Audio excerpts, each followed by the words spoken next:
feitor e deu a casa de Raimundo para ele morar. Bem feito para o Raimundo, exclama uma menina. Não fale assim, minha filha, diz o velho, carinhosamente. Não devemos desejar e nem nos contentar com a desgraça dos outros. Mas ele era muito ruim, insiste a criança. Sim, era muito ruim, mas também é um filho de Deus. Por isso não devemos desejar mal a um filho de nosso pai, pois também é um nosso irmão. E onde ele foi morar? Aí é que está o interessante da história. O coronel Cipriano, ruim que o danado era, percebendo que Raimundo dificilmente sairia daquela situação, resolveu fazer-lhe uma maldade. Uma maldade para o feitor. Sim, uma grande maldade. E que maldade foi essa? Chamou um escravo de nome Zé Maria, aliás, o negro que mais havia sido surrado pelo feitor, e ordenou-lhe que cuidasse da doença dele e, para tanto, que o levasse para a senzala onde ele deveria ser alimentado e tratado. Meu Deus! Na senzala junto com todos os escravos que lhe havia surrado no tronco. E o que fizeram com ele? Bem, o coronel ordenou que não o maltratassem e que cuidassem muito bem dele, apesar de saber que isso seria quase que impossível. Na verdade, se matassem o feitor, pensava o coronel Cipriano, até seria muito bom, pois Raimundo para nada mais lhe servia. Que homem mau, exclama a menina. O coronel era muito mau, mesmo. E o que aconteceu com Raimundo? Aconteceu que, apesar de todo o ódio que Zé Maria sentia, não permitiu que os outros escravos se aproximassem dele. Zé Maria detinha certa hierarquia, certa liderança junto aos outros, e estes o obedeciam. E quem cuidava dele? O próprio Zé Maria. No começo, fazia com que Raimundo sentisse muito medo, ameaçando-o de envenenamento, quando ele menos esperasse. Doutras vezes, deixava-o por muitas horas sem água e sem comida, para que sentisse na própria pele o que fazia com os escravos. O tempo foi passando e Raimundo, cada vez mais doente, já não conseguia mexer mais nenhum músculo do corpo, passando todo o tempo deitado. Apenas seus olhos acompanhavam o movimento da senzala, principalmente à noite, quando os escravos ali se reuniam para tocar tambores, cantar e depois dormir. Sentia que nunca mais iria conseguir levantar-se e sofria muito com isso. E como ele fazia para comer? Pergunta Carlinhos. Zé Maria precisava servir-lhe a comida diretamente na boca, com suas próprias mãos, pois era costume os negros assim se alimentarem, pelo fato de não poderem usar talheres. Raimundo também sentia muito medo quando, à noite, juntamente com os outros escravos, ouvia os gemidos de alguém sendo castigado com o chicote. Nessas horas, via lágrimas de tristeza nos olhos dos negros e olhares de ódio endereçados a ele. Até que um dia, lágrimas de dor e arrependimento banharam também a sua face. Nessa noite, pediu perdão a todos os escravos por tudo que lhes fizera e falou em Deus. E os negros o perdoaram. Alguns, sim, mas a maioria nem lhe deu atenção. E Zé Maria? Zé Maria continuava a cuidar dele, alimentando-o e, inclusive, limpando-o quando necessário, já que ele não mais podia movimentar-se. Tratava também das feridas de suas costas, provocadas pelo fato de permanecer sempre deitado.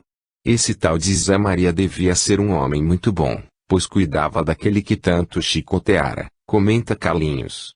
Nem tanto. Na verdade, Zé Maria sentia certo prazer, porque via nisso uma maneira de vingar-se, fazendo com que Raimundo se sentisse humilhado, indefeso e completamente dependente dele, já que, não fosse a sua proteção, já poderia ter sido brutalmente assassinado pelos outros escravos. E o que aconteceu depois?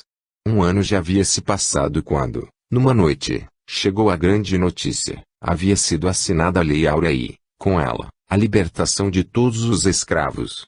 Em vão, o coronel Cipriano tentou convencer os negros a continuarem trabalhando para ele. Seus escravos partiram todos, juntamente com negros de outras fazendas próximas, em direção a outros locais de trabalho. Geralmente procuravam fazendas onde há já algum tempo não mais se fazia uso do chicote e do tronco. Faziam isso porque, na verdade, precisavam trabalhar, mas não concordavam em continuar prestando serviços a coronéis que muitos maltrataram. Preferiam trabalhar para aqueles que sabiam ter sido abolicionistas, pois estariam prestando-lhes uma recompensa pela luta em benefício deles.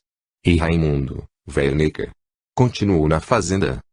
Aí está a razão desta história muito bonita. Zé Maria também queria ir embora dali. Seus companheiros insistiam com ele para acompanhá-los e abandonar aquele que tanto os supliciara, mas algo muito forte parecia prendê-lo ao pé de Raimundo. E o que o prendia, velho Neca? Um carinho muito grande por Raimundo, inválido e extremamente indefeso. Carinho? Espanta-se Carlinhos. Como assim? Raimundo havia sido muito ruim para ele. Pois é, meus filhos.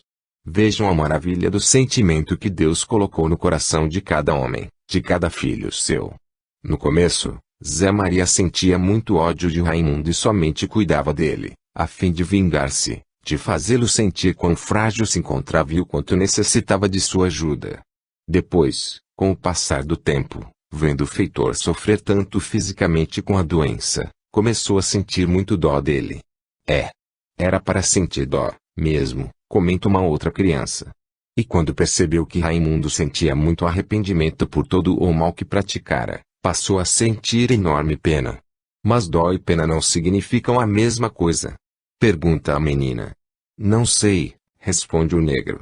Talvez sim, mas no meu entendimento, na minha ignorância, penso que existe certa diferença. Enfim, entendam que assim classifico esses dois sentimentos para poder apenas diferenciá-los porque, em primeiro lugar, Zé Maria começou a sentir dó, da mesma forma que sentimos isso por um animal que está agonizando. Depois seu sentimento aprofundou-se um pouco mais, passando a sofrer certa angústia, certa tristeza diante de tanto sofrimento. E depois, ao perceber que o homem estava profundamente arrependido de tudo e que muito chorava por isso, tentou confortá-lo com palavras de ânimo, falando-lhe de Deus, que certamente estava vendo todo o seu sofrimento e o sincero arrependimento que detinha agora em seu coração. E Zé Maria não foi junto com os outros escravos? Foi sim. 2 dias depois que seus companheiros abandonaram a fazenda, apanhou seus poucos pertences e partiu em bom passo a fim de alcançá-los. E Raimundo? Ficou sozinho? Não, ele morreu antes. Morreu? Sim. E morreu nos braços de Zé Maria, implorando mais uma vez o seu perdão e rogando a Deus que também o perdoasse.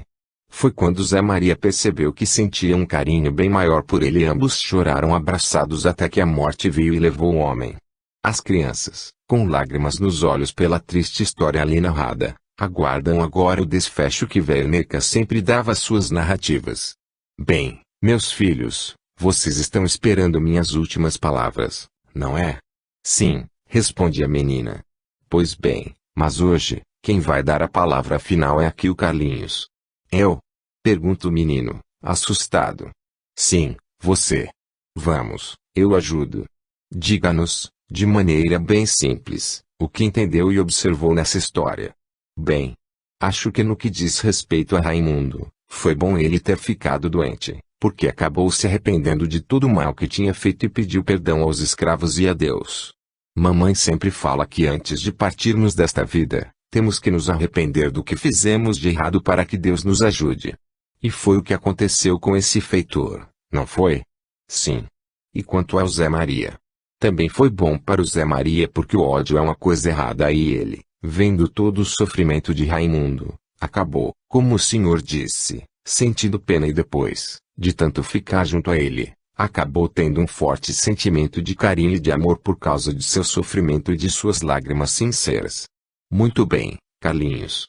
Velho Neca está muito satisfeito com a conclusão que você chegou. Aprendam, então, meus filhos, que tudo na vida tem origem em Deus e se Ele nos dotou de um corpo que pode adoecer é porque é necessário, mesmo que as doenças, na maioria das vezes sejam provocadas por nós mesmos, através de maus hábitos ou até de maus pensamentos e maus atos de nossa parte. Saibam vocês que sentimentos inferiores atuam em nosso corpo, adoecendo-o. E muitas vezes reclamamos e nos revoltamos com a doença, sem entender que ela pode nos trazer um grande benefício se soubermos dela aproveitar como ensinamento de vida. No caso de Raimundo, trouxe-lhe enorme modificação em seu íntimo, o que não aconteceria se continuasse são. Para Zé Maria, que acabou envolvendo-se também com ela, pois a ele cabia a tarefa de cuidar daquele corpo enfermo, também ocorreu um grande benefício, sanou-lhe o ódio de seu coração, sentimento que poderia acompanhá-lo por muito tempo ainda e, Inclusive, adoecê-lo também. Nós entendemos tudo, Verônica, diz Carlinhos. Entendemos que precisamos confiar em Deus, mesmo nos momentos mais difíceis. Isso mesmo. Devemos ter sempre a plena certeza de que Deus quer o melhor para nós, mesmo que nos possa parecer o contrário. Até a doença, para Raimundo, Zé Maria e para muitos outros que ficaram sabendo da história e com ela muito aprenderam, ela foi uma bênção dos céus. Mas isso está muito bonito, Luar, comenta Péricles, ao terminar a leitura, também com os olhos úmidos. O senhor acha? Pois isto merece uma publicação, continua o homem, entusiasmado. Quanto tempo você levou para escrever este conto? Não sei ao certo. Talvez uns 20 minutos. 20 minutos? Luar conta, então, ao homem o que sonhara e a vontade que tivera de escrever. Isso, e você sabe melhor do que eu, se chama inspiração. É evidente que existem boas e más inspirações, mas tenho certeza de que esta foi muito boa. Bem, devo confessar que também gostei. Mas é lógico. Escute, você não deixa eu levar este escrito para o Sr. Fernando, diretor de uma revista espírita que eu conheço. Gostaria de mostrar a ele. Tenho certeza de que vai querer publicar. Publicar? E por que não? É uma boa história e os evangelizadores estão sempre necessitando de material para suas aulas. Material assim, mais prático, entende? O senhor faça o que achar melhor. Para mim, tudo bem. Fico-lhe muito agradecido. Vou falar com ele, hoje mesmo, no centro da cidade que frequentava, antes de começar aqui e, olhe, torne a escrever toda vez que sentir vontade, viu? Tenho a impressão de que muita coisa boa vai sair ainda de sua caneta. Está bem, seu Péricles, mas agora, vamos trabalhar no cano que está vazando. O senhor trouxe as ferramentas. 52. Atenção, senhores passageiros. Última chamada para o voo 367, com destino ao Brasil. Queiram dirigir-se ao portão número 8 e boa viagem. Atenção, senhores passageiros. Última chamada para el vuelo 300. Vamos depressa, Helena, ou perderemos o voo. Estou indo o mais depressa que posso, Marta. Estes meus saltos, espere, grita Marta para a comissária de bordo, já no pé da escada que dá acesso ao avião.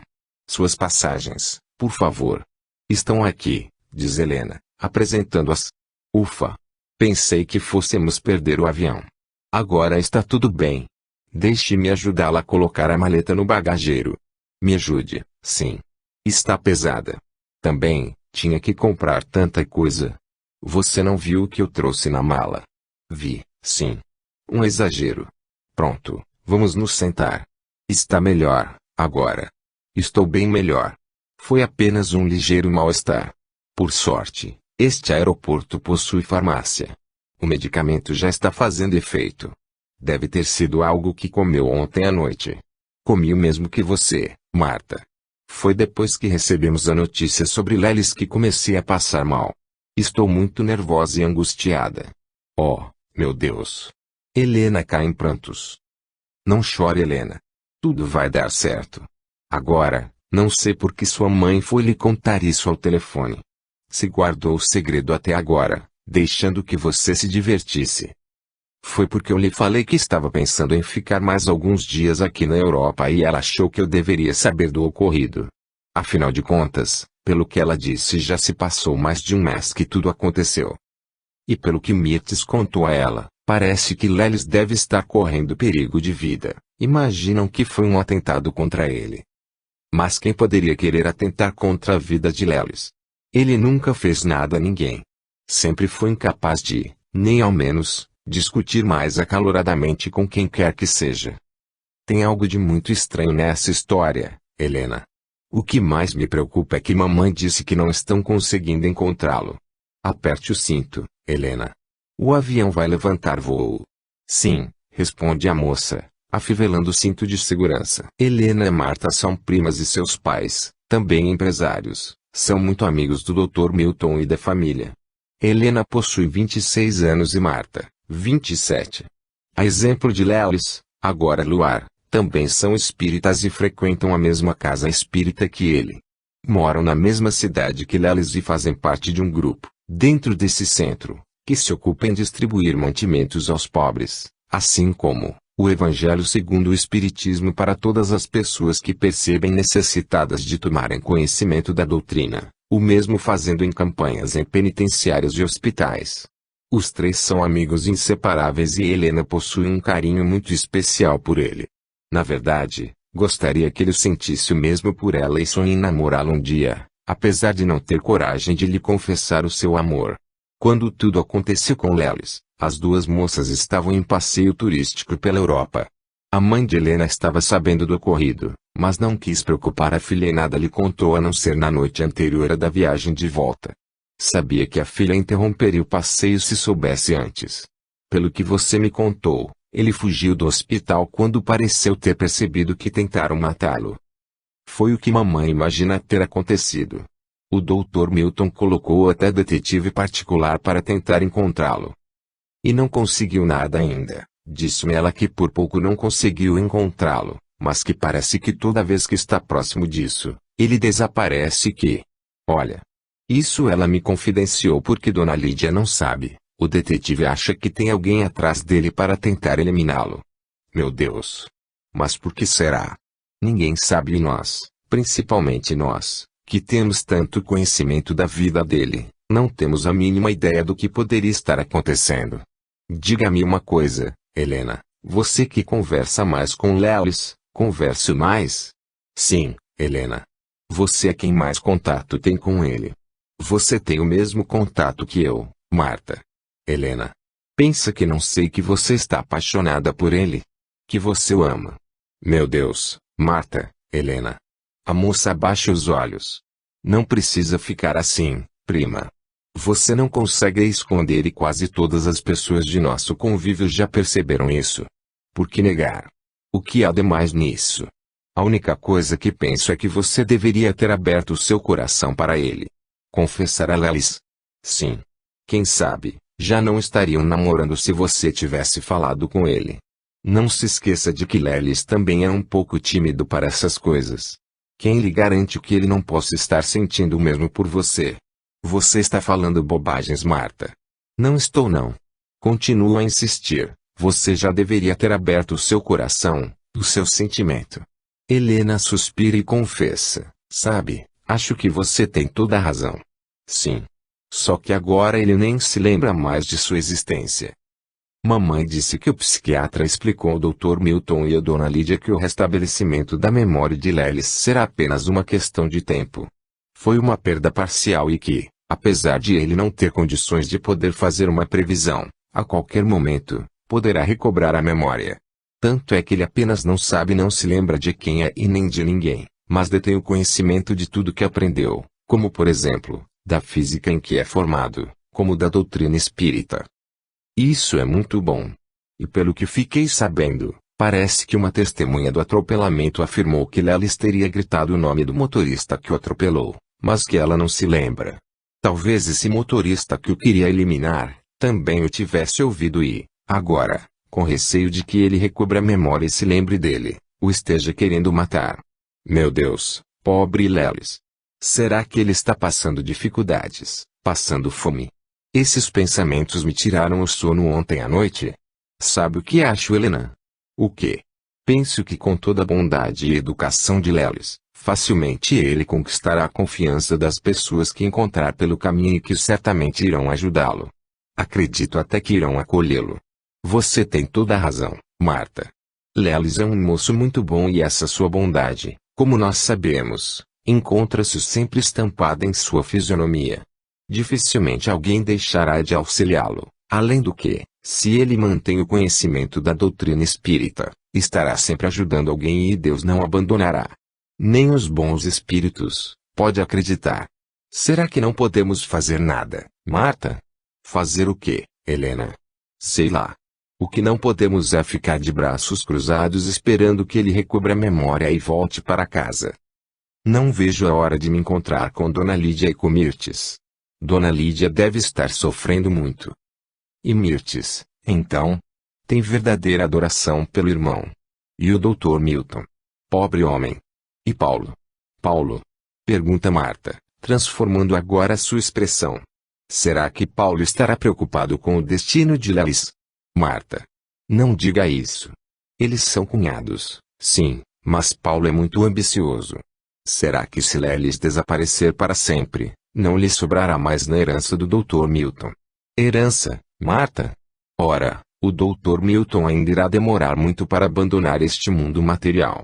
Eu sei, mas existem ambições para as quais não há tempo nem espaço e muito menos vidas humanas, principalmente o poder de mando, de decisão. O que é isso, Marta? Você sabe o que está falando? Ah, sei lá. É que nunca tive nenhuma simpatia pelo marido da Mirtes. Sempre o achei um homem muito ambicioso e tem mais. Já ouvi criticar Lelis para o Dr. Milton. Criticar Lelis? Sim. Um dia, eu estava lá na casa do Dr. Milton e ouvi quando Paulo dizia que Lelis não deveria ocupar um cargo na empresa porque não sabia lidar com os negócios. E o Dr. Milton, pobre homem, não entendeu as verdadeiras intenções do genro e disse que talvez o problema de Lelis fosse o seu grande coração, o seu respeito pelo próximo, mas que ele se orgulhava muito disso e nem ligou quando Paulo complementou dizendo que, por causa disso, Lelis ainda poderia vir a falir a empresa e porventura viesse a ser o presidente. Meu Deus! Ele falou isso para o Dr. Milton.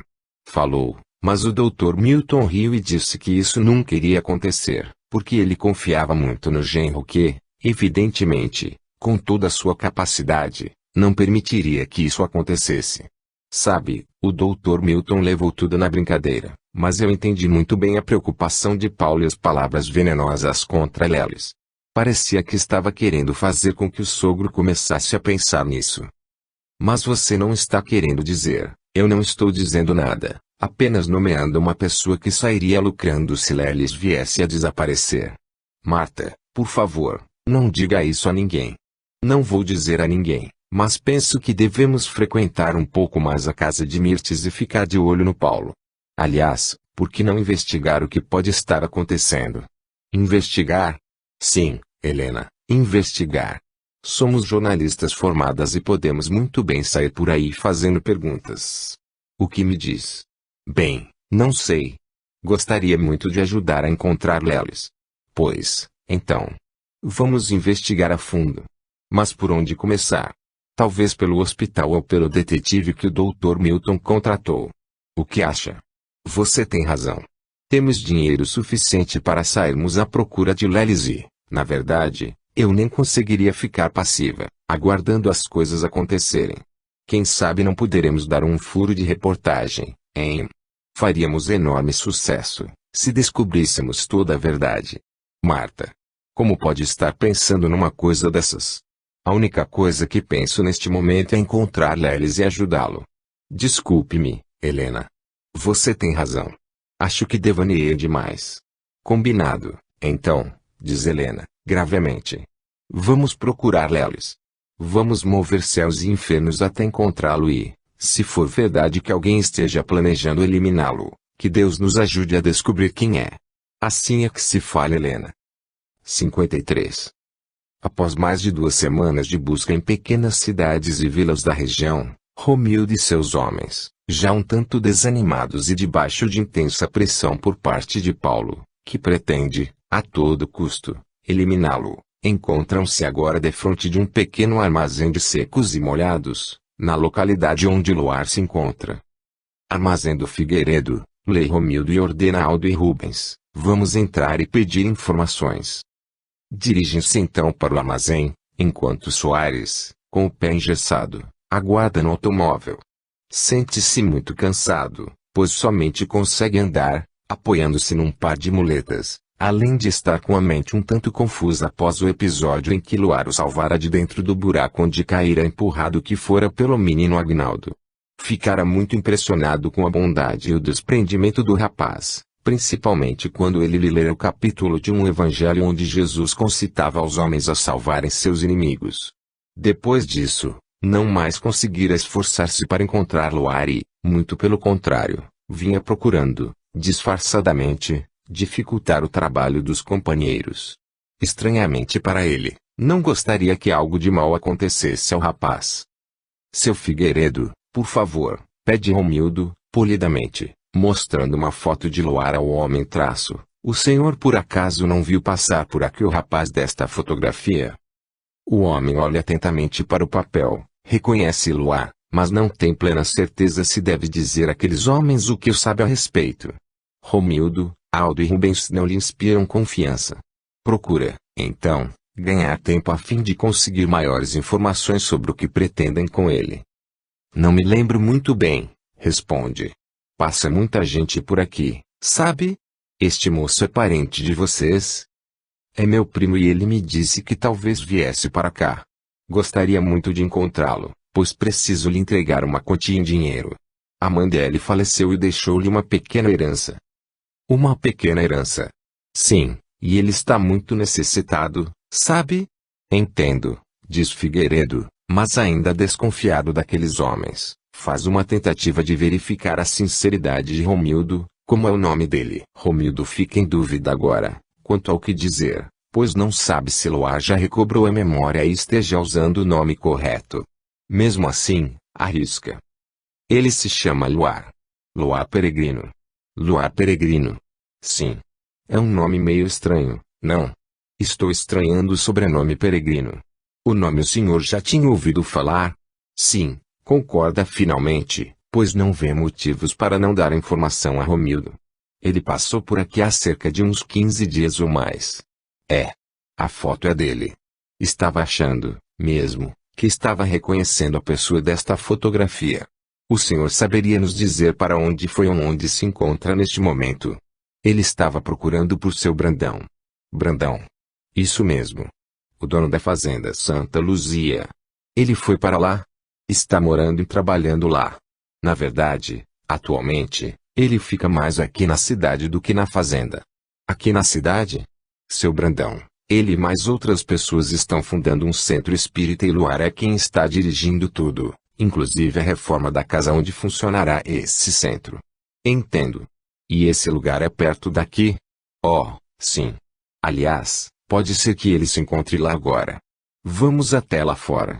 Vou ensinar-lhe onde fica inclusive como fazer para chegar até a fazenda, se não o encontrar lá.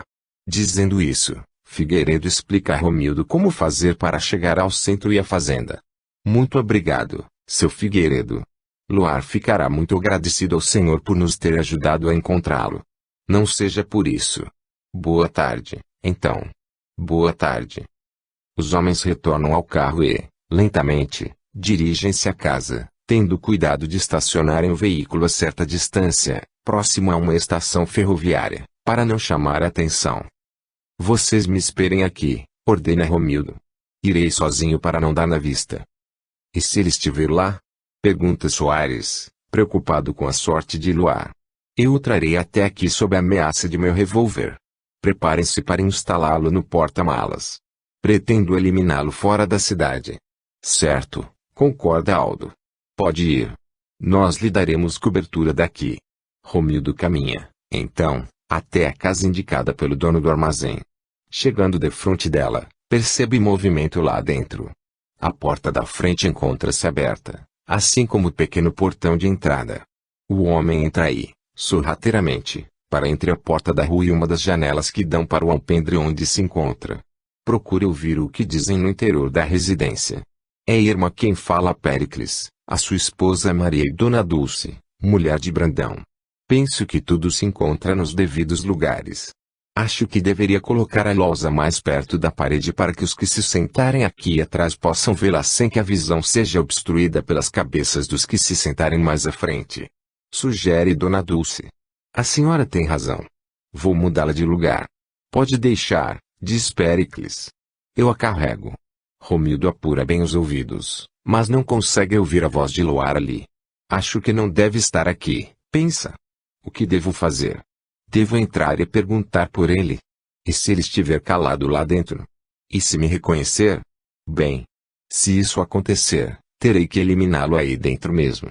O que não posso é ficar aqui parado. Pensando assim, Romildo entra devagar na casa e é Péricles o primeiro a vê-lo. O senhor já veio para a reunião? Pergunta-lhe. Reunião? Sim, a reunião de hoje mais à noite. Oh, sim, a reunião.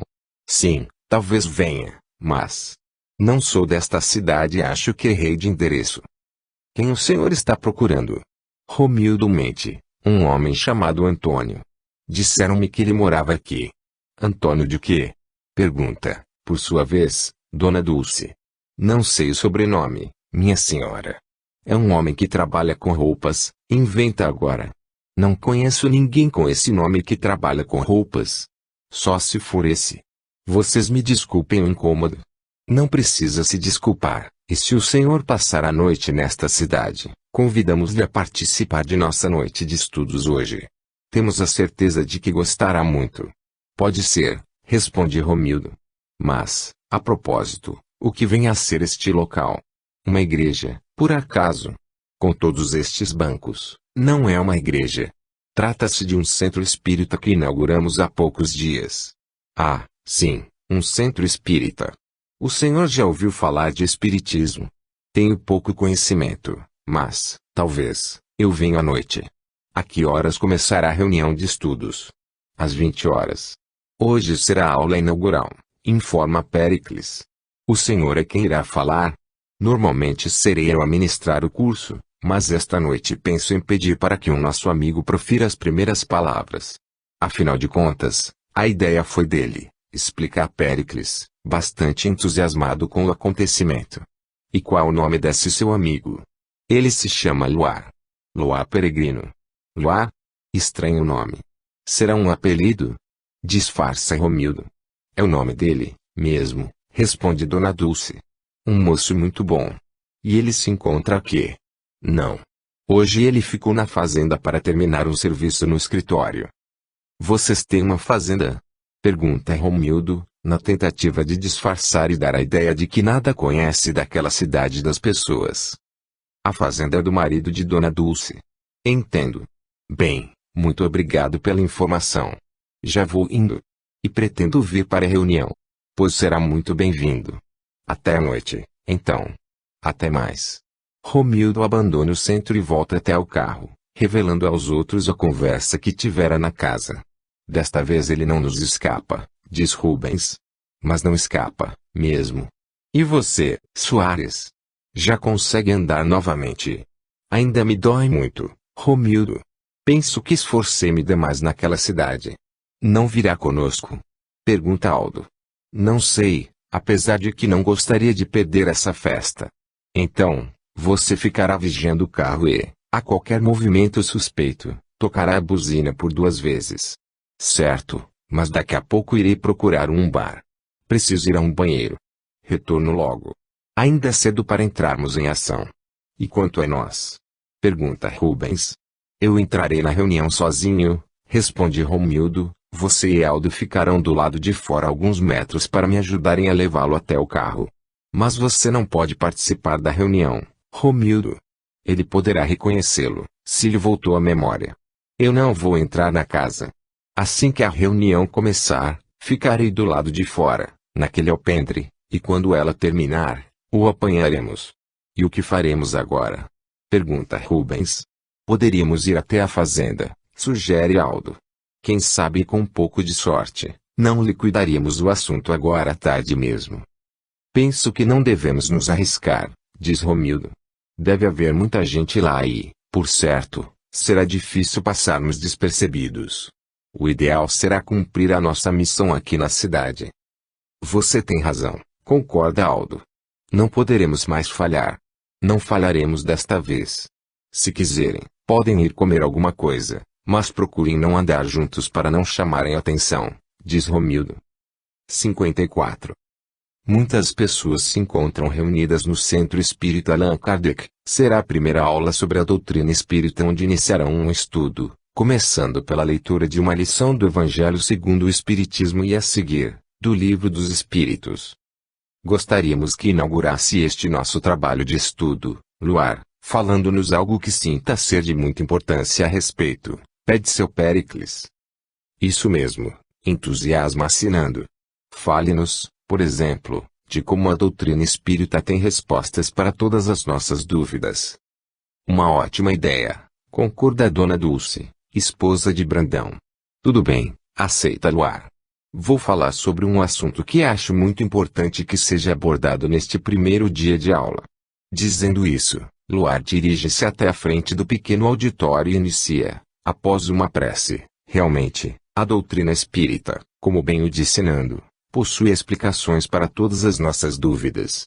Todos já têm uma noção dos principais pontos do espiritismo, tais como a necessidade da reencarnação, não somente para que possamos nos reencontrar com aqueles com os quais contraímos grandes débitos, a fim de resgatarmos esses nossos deslizes do passado, assim como vem nos explicar o porquê das diferenças sociais e físicas entre os espíritos que reencarnam neste planeta.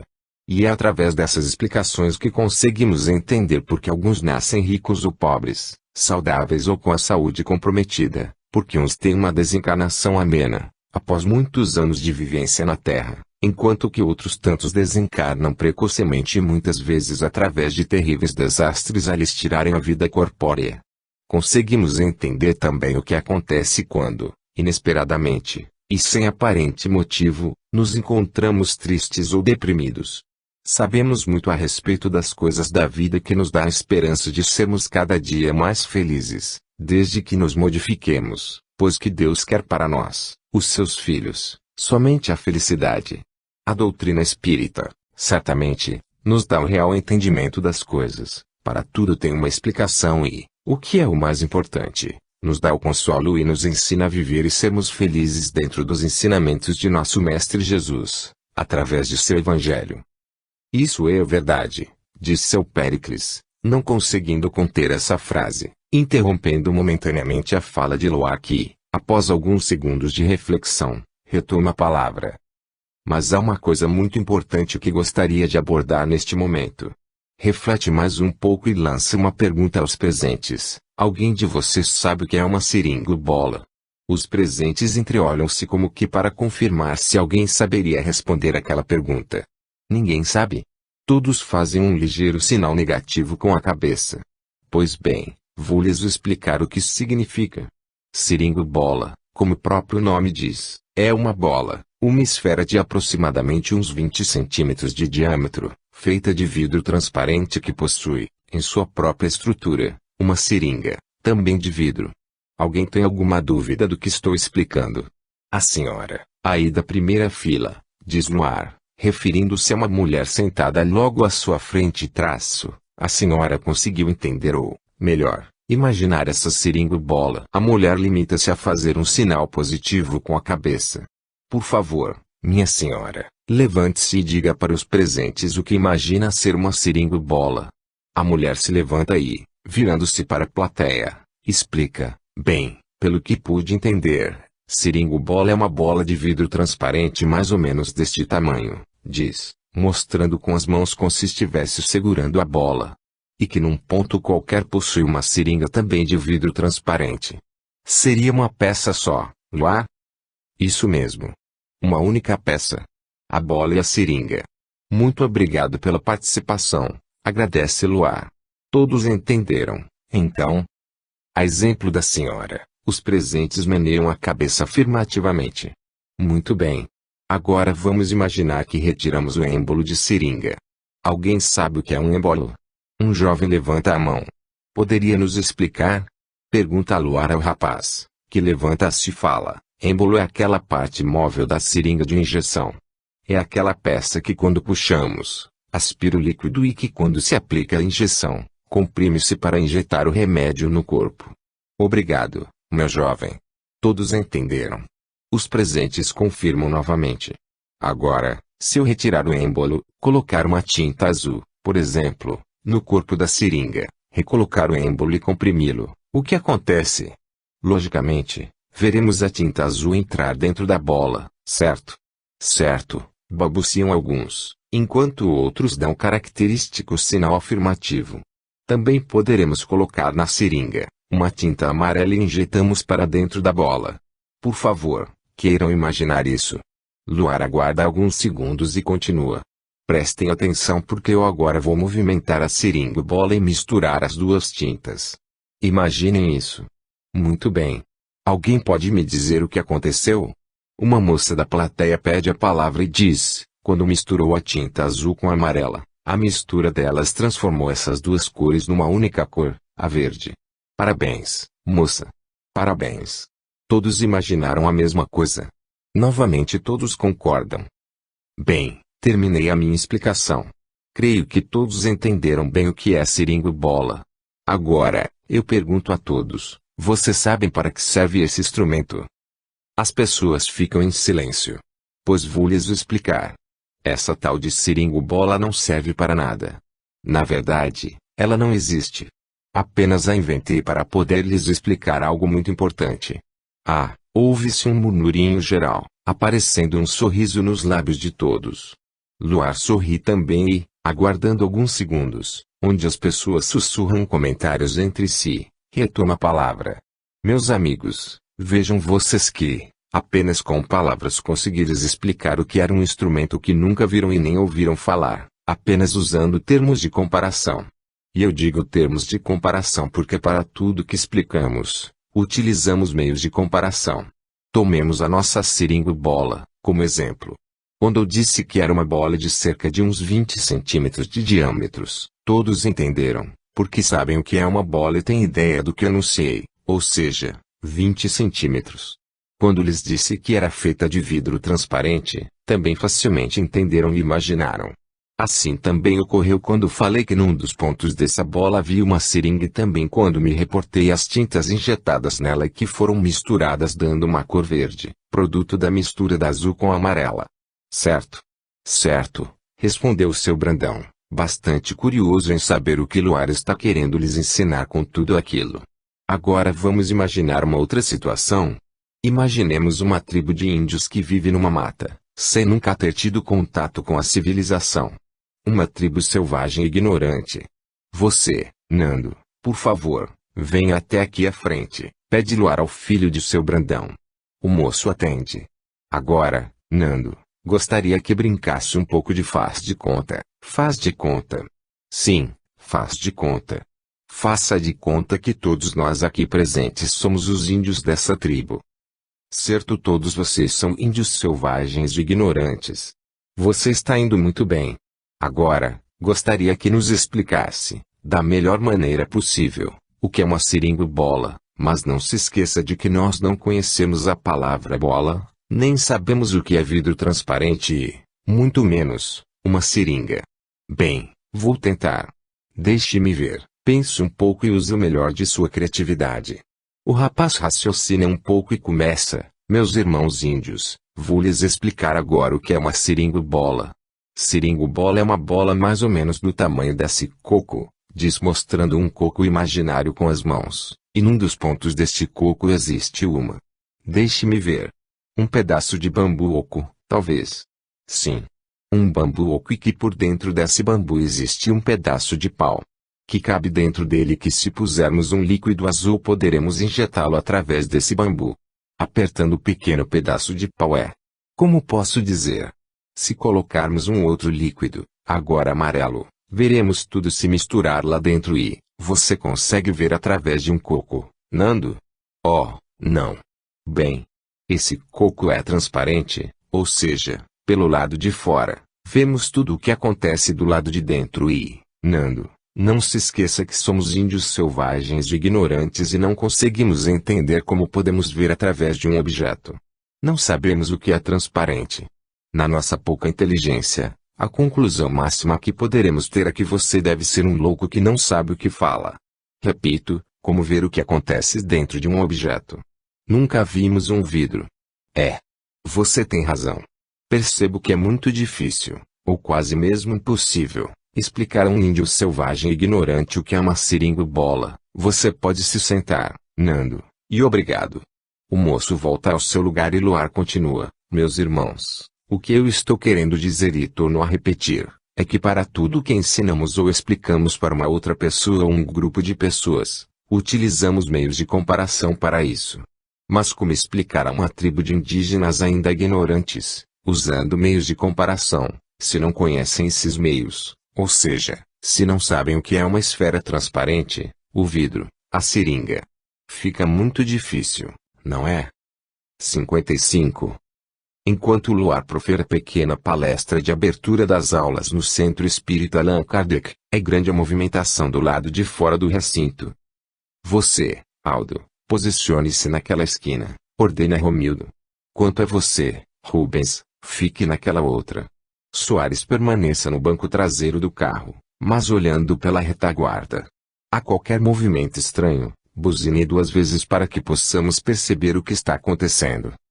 Certo, Romildo. Vamos, então. Vou me colocar no alpendre da casa. Vigiarei pela janela e, assim que chegar o momento, quando Luar sair, eu o ameaçarei com esta arma, levando-o até o carro. Nesse momento, Aldo e Rubens se aproximarão, dando cobertura, apontando suas armas para as pessoas, intimidando-as contra qualquer esboço de reação. Certo? Certo, Romildo, respondem. Então, mãos à obra.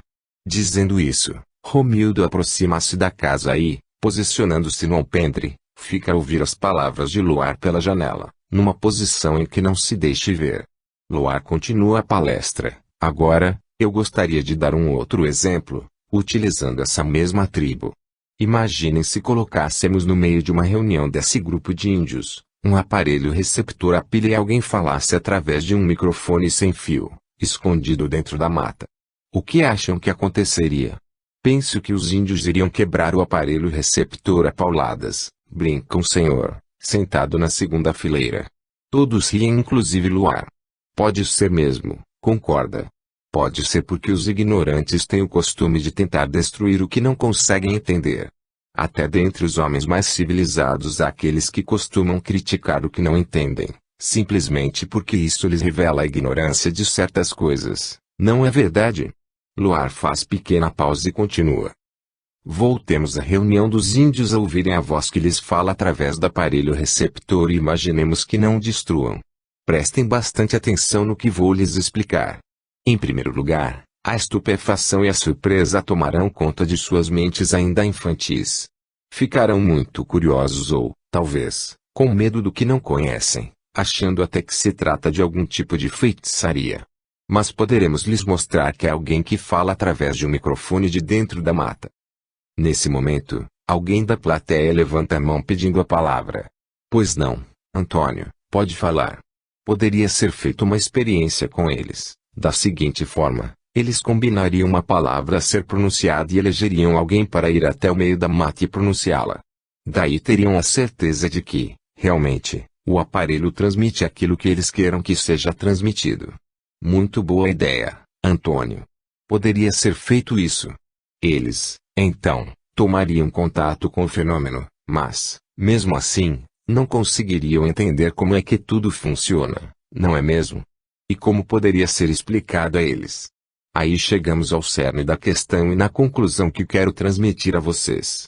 Vejam bem, a doutrina espírita, como sabemos, possui uma explicação correta para tudo o que acontece em nossa vida, tudo girando em torno de uma lógica, em torno de um processo justo de causa e efeito, de ação e reação, do colhemos o que semeamos, onde Deus, em sua infinita bondade, nos concede a oportunidade de resgatarmos os nossos débitos e aprendermos com a experiência na carne. Mas onde quero chegar é que muitas coisas os espíritos ainda não conseguem nos explicar detalhadamente porque não tem como nos casos da seringobola aos índios, meios de comparação para isso. Ainda não possuímos conhecimento e entendimento necessários para imaginarmos certas coisas, certos fatos que somente as entidades mais esclarecidas e, principalmente as de nível superior, consegue entender e visualizar.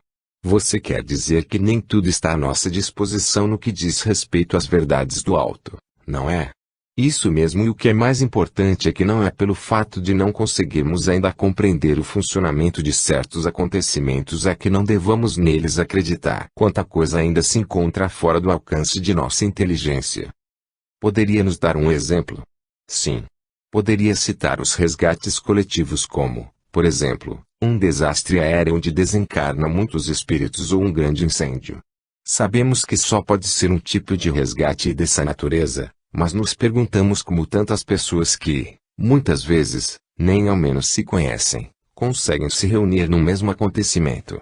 Como imaginar também, por exemplo, os diversos e muitos planos da vida, enfim, fatos que, como os índios, em contato com o receptor, sabemos existir porque estamos vendo e ouvindo falar a todo instante que, somente sendo assim, conseguimos aceitar.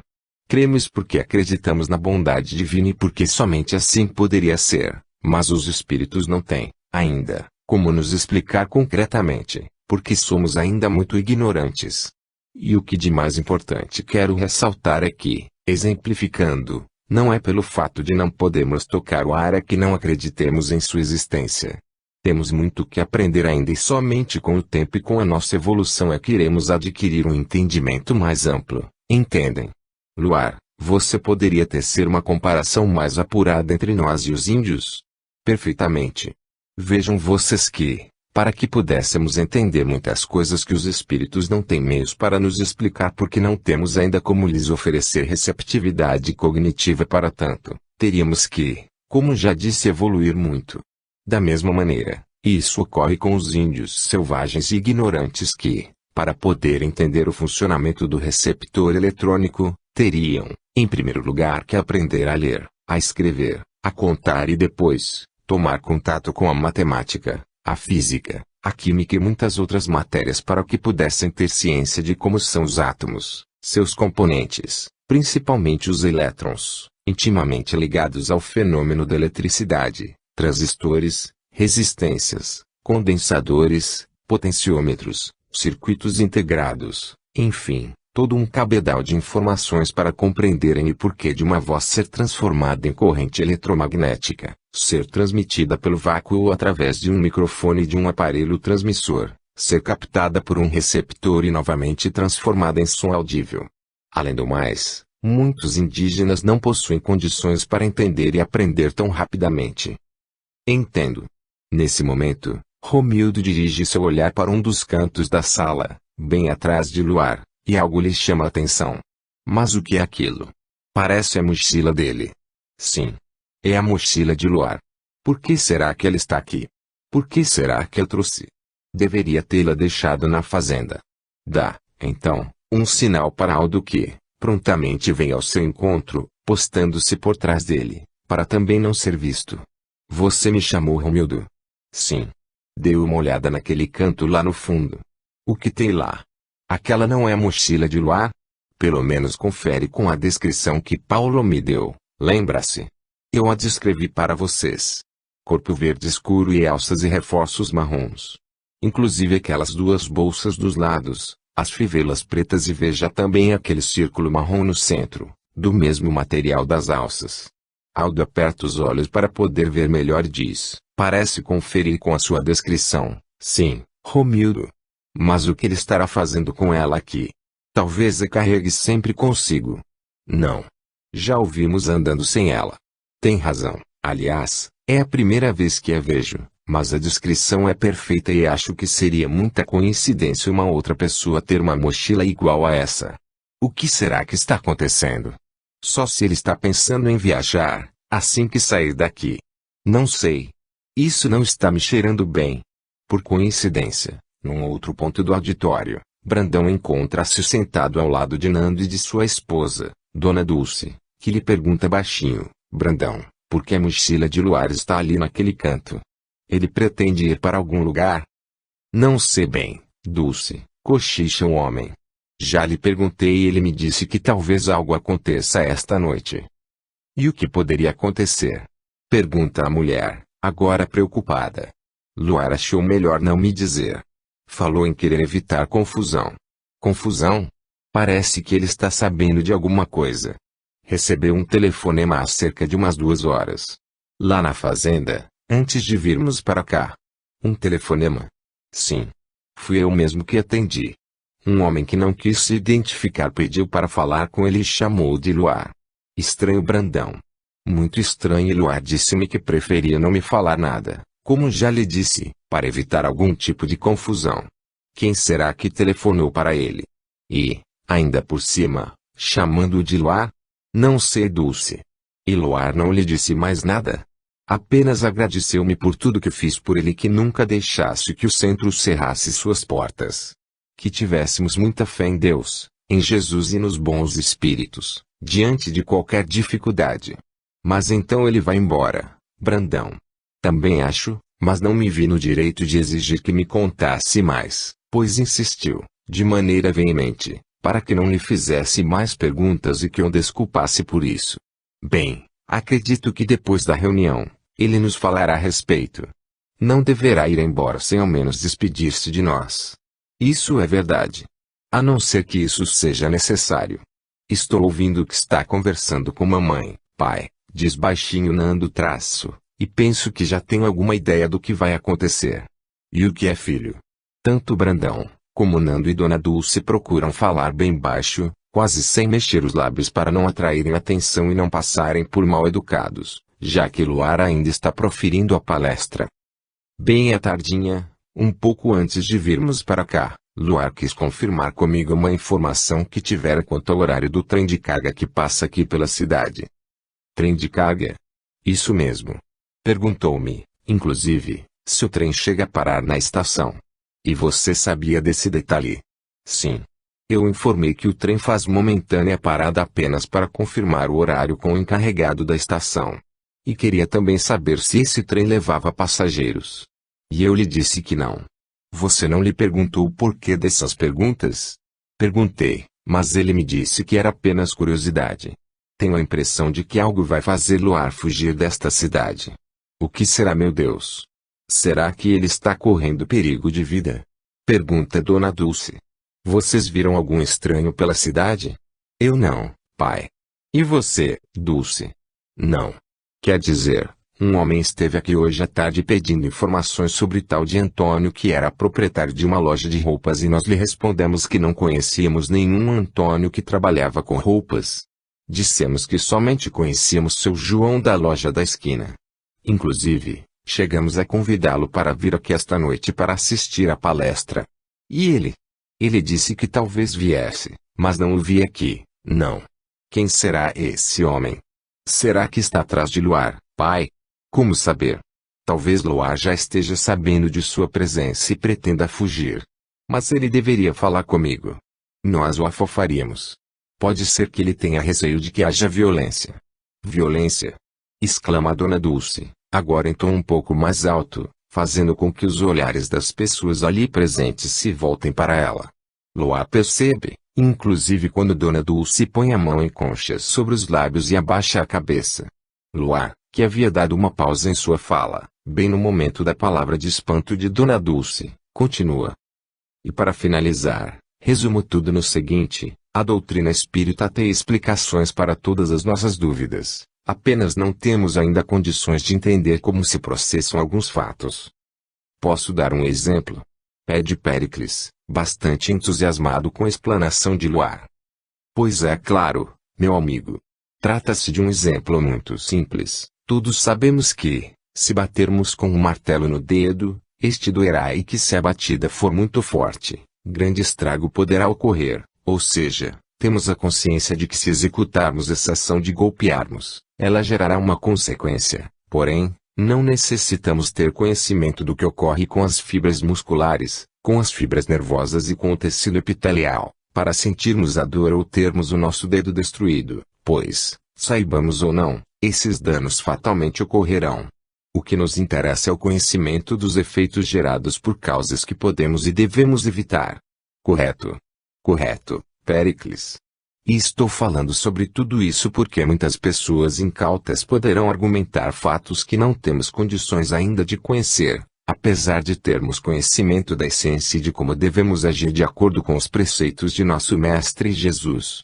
Simplificando mais, o que estou querendo dizer aqui quando vemos uma mesa bater o pé respondendo a perguntas, quando temos notícias de entes queridos através da mediunidade, nos relatando ou recordando de fatos que somente nós e eles sabíamos, não temos como negar a comunicabilidade e o intercâmbio entre os espíritos desencarnados e nós, espíritos encarnados, certo? E para isso já temos profundas, corretas e lógicas explicações. Agora, é evidente que, sendo inúmeros os planos espirituais, não tenhamos ainda condições, como já disse, de entender, em toda a sua plenitude, as leis que regem os diversos fenômenos e acontecimentos outros que sabemos existir. Luar faz pequena pausa como que anunciando que a palestra chegará ao fim e despede-se.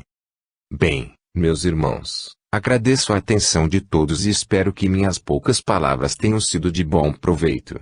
Que Deus nos abençoe. Os presentes aplaudem Luar, chegando a levantarem-se, numa demonstração de carinho e do muito que apreciam a sua palestra. 56